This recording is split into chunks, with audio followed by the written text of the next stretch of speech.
Welcome back in, everybody. Something else I was thinking of, Mike, with the return, and Kevin, the return of Trayce Jackson-Davis. Uh, of course, Indiana fans are already painting Indiana as a Final Four team and all that stuff. Of course, I've seen that a lot already. Um, but I do think, and not that they're going to be competing for a Big Ten title. I don't know how they could not compete for a Big Ten title. It does not mean I think they're going to win it or they're the favorite to win it. But along with Michigan, I don't know who else is going to. We got to get a lot closer to see who's what. But this should, at the minimum, give Indiana a chance to compete for a Big Ten championship. It should. I can tell you why it wouldn't, but I mean because there are things that have to be covered, and you just covered it right there. I mean, they have to show they can shoot the basketball. That's the biggest one. They need consistency. They need personal consistency out of Xavier Johnson. He's got to show up every day. He's got to show up to work every day. When the ball's in your hands, as much as we can talk about Trayce as a leader, and that will be an essential element of this team, when your best player has to be at least a leader, if not the leader. That's important. But the guy who has the ball in his hands also must be a leader, even if it's just during from buzzer to tip off the buzzer, has to be a leader. And it's hard to be a leader when you're as inconsistent as he's been from a personal standpoint. So that's going to be part of that of who they are. And then, as you mentioned, they've got to show they can shoot the basketball, whether that's the freshman coming in, whether that's Miller Kopp being more consistent. I believe he's planning to play this year. Tamar Bates is someone that Bates, yeah, and you got to get that guy run. I mean, I don't think his personal, and from a standpoint of, I don't think that he's been inconsistent. I think his time has been inconsistent. And so he's got to be out there. I mean, unless he shows that he, that what he put on tape last year was a fluke, and I don't think that's the case. I mean, he's got to be out there, Jim. And I know that Indiana brought in a lot of talent, and they're going to have to find room for Hood Schifino and all the other young players they brought in. But if Tamar Bates shoots the basketball like he did last year, he's got to be out there.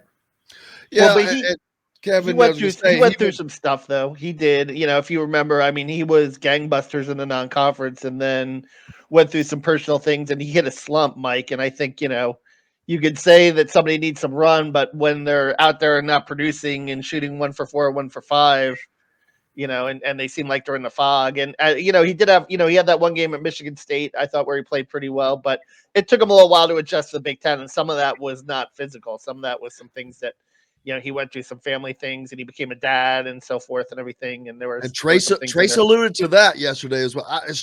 Trayce was very shockingly open about a lot of things, Mike. William, you've got the transcript, but yeah, I mean, he was just really, really open, and it was, well, first of all, it was refreshing, but it was, that to me showed part of his leadership, that his growth, because they were acknowledging, not putting it, not acting like nothing happened, not covering it under the rug and doing all that stuff, addressing, taking it on, and then meeting and getting past it. Because if you don't, that stuff just sits there and lingers. They want to get, you can kind of tell. It's like, I want all this junk passed. And that's kind of how I saw that yesterday. Yeah, it's what I was talking about before. I mean, wanting this year to be a productive year, not a wasted year. And look, anytime you're on a college campus, it's not wasted. I'm talking purely in a basketball sense. But from this, he's got things that he can develop as personally as a basketball player, skill wise, that sort of thing. And then he's got, you've got the pursuit of the team success that hasn't been available to the program, or hasn't been achieved by the program since 2016, the last time they won the Big Ten, then and made the Sweet 16. But that, it's one thing to make the Sweet 16. It's another to make the Sweet 16 and not be competitive at that stage. So I think that they have grander dreams than what happened in 2016. I think they'd like to be closer to what happened in 2013, where they made, that team won the league in one of the best years the league has ever had.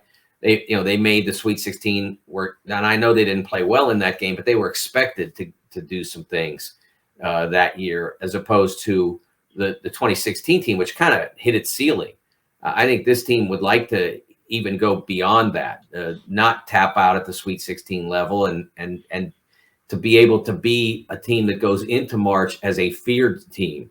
I think that's something that they believe is possible, and I believe it's possible too if they want, as we mentioned, find consistent shooting and get the consistent point guard play out of Xavier Johnson, or some combination of him and Jalen Hood-Schifino, and then again make Trayce a more unpredictable weapon, not one who's always rooted on the right block.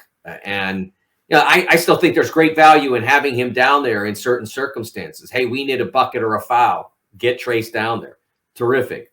But he also needs to be able to be mobile on offense. Again, it doesn't have to be to the 3-point line, although that would be a plus. But he's got to be more mobile. And with someone like Race, who has developed into a really consistent low post performer, his growth last year as a player was among the best in the Big Ten. He's got great hands. He's really hard to move. He finishes strong. You don't necessarily need Trayce down there except in the most extreme circumstances, because Race is nearly, he doesn't have as many moves as Trayce does, and he's not as electric. But if you give him space, he's going to be one-on-one, and one-on-one there are very few players who can stop him or not foul him. Right. And then he can also step out and he can shoot the ball. Not that he was great at it. His percentages wasn't high, but it was enough that you had to respect it. You couldn't leave him alone. One of the things we talked about yesterday with Trayce was legacy. And, he has the opportunity now coming back to leave Indiana as its top number one in blocks, number one in rebounds, number probably 3 all-time scorer. Some really, really, really high numbers. But without a Big Ten title, without something tangible to lock onto that, those are just numbers. And I don't know how strong that legacy is without a trophy to go with it. I think that it obviously would help to have something like that, a Big Ten championship, a Big Ten tournament, a Sweet 16 or a Final Four. Or I think that would be great. But if he's able to move the program forward, remember where it was when he came in, and then, where it is now. If he left, well, it got better.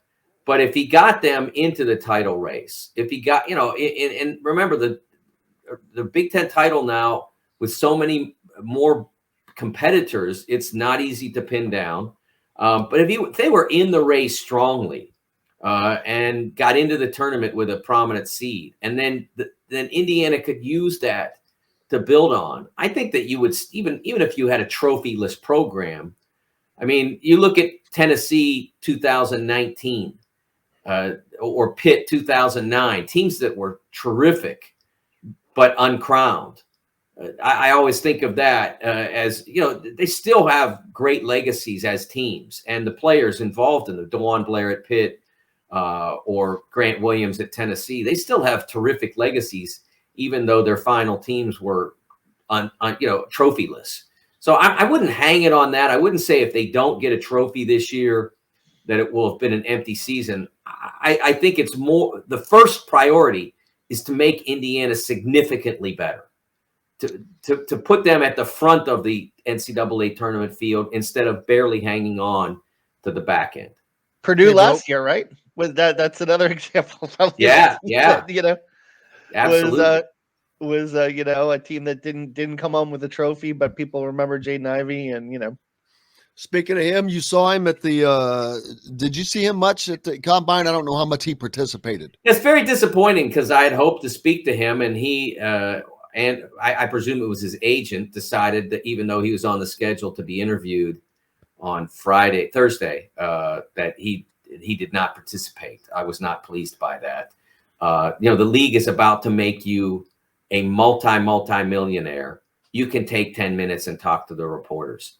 Nothing bad is going to come out of that. And certainly if you're not going to do it, at the very least, you could have the courtesy to make it clear well in advance that you're not going to do it. And again, I don't necessarily blame Jaden for that. I suspect it was his agent. But the agents have got to grow up on this. I mean, it's a very small request. I mean, literally, it's a 15-minute window that they ask you for while you're there. And I was going to say, has he talked since the St. Peter's game? I'd be curious because that was not that I'm aware of. He may have done some one-on-one with somebody that hasn't been published yet, but I haven't seen him quoted anywhere. And I was disappointed by that. He was not the only one, but he was the one I wanted to speak with. But Chet Holmgren didn't show either. There were a couple at that level of the draft. Shaden Sharp also didn't show, and they were all on the schedule to speak. Again, it's, you know, they're going to make you a multi-millionaire within 6 weeks, and they asked you for 15 minutes. I didn't think that was a lot to give in return.